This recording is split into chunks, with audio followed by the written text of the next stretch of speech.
To be honest, with these interest rates too, I'm scared on buying a property. So I want to know your take on that. I mean, like you said, make disrespectful offers. Yeah, that's right. And if you just plug in whatever the worst case scenario is, how bad is the refi? How low is the appraisal? How much is the rehab? Put all of that in there. And then that'll dictate your offer price.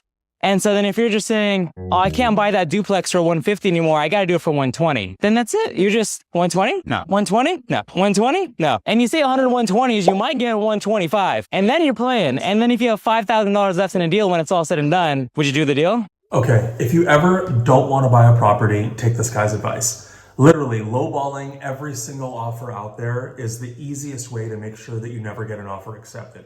I'm not saying you need to pay full price, but constantly lowballing sellers is going to get you just nowhere. First of all, I don't know what he's talking about with regard to how bad is the refi. You're either going to refinance it or not. That's after you buy the property, number one.